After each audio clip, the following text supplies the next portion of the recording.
Every fish in Coral Reef admired Bubbletail's shimmering, bubble-blowing tail, but Bubbletail didn't want to stay in the reef.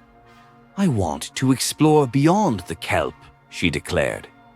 So one morning she swam past the coral towers, leaving a trail of glittering bubbles behind.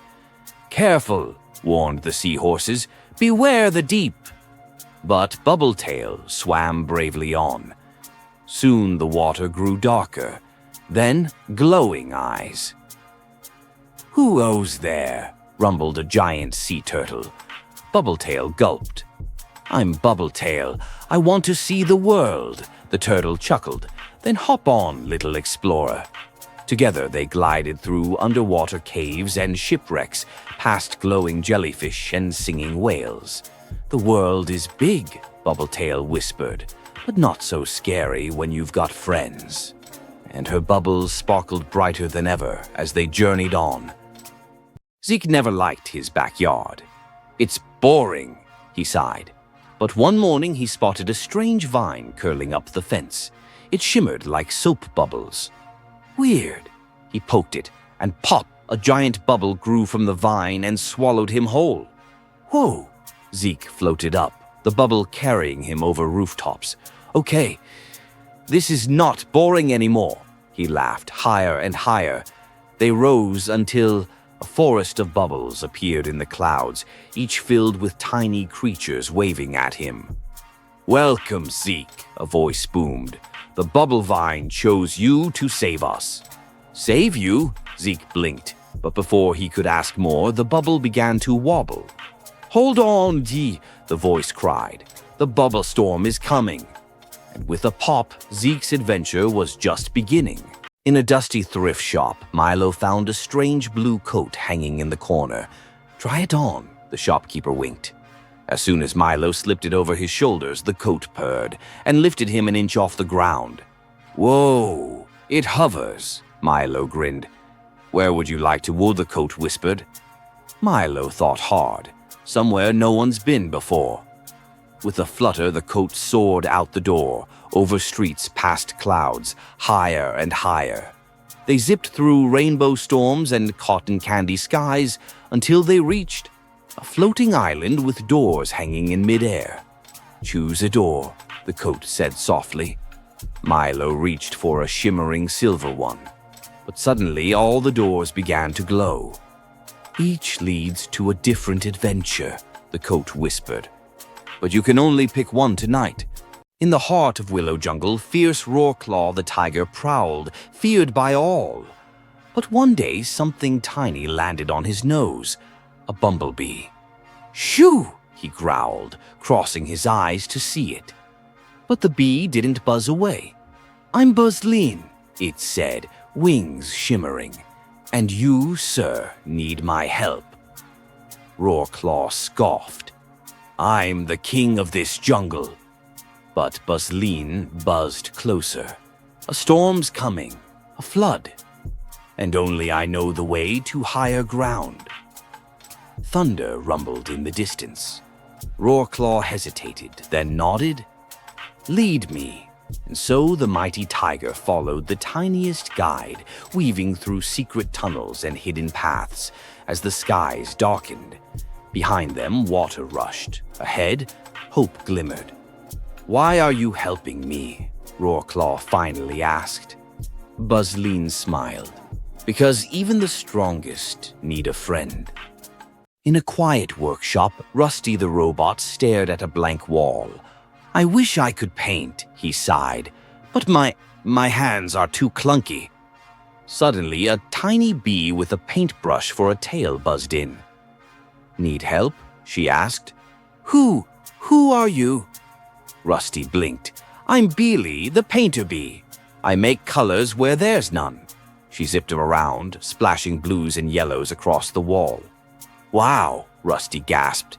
"Teach me." "Sure," Beely grinned, guiding his metal fingers. Slowly, Rusty dipped into paint and made his first stroke. Then another, and another. Together, they painted swirling galaxies, dancing stars, and shining suns. "It's beautiful," Rusty whispered. Beely smiled. Sometimes it just takes a friend to show you how bright you can be. Shelley the snail longed for speed. Every day she watched Skitter, the jetpack squirrel, zoom across the park. "Oh, to fly," she sighed. "Why so glum, Slowpoke?" Skitter grinned, zipping by. "I wish I could go fast," Shelley said. "Hop on," he said. "But I'm a snail." "Perfect!" Skitter strapped her on, and whoosh, they soared over trees and puddles. "Whee!"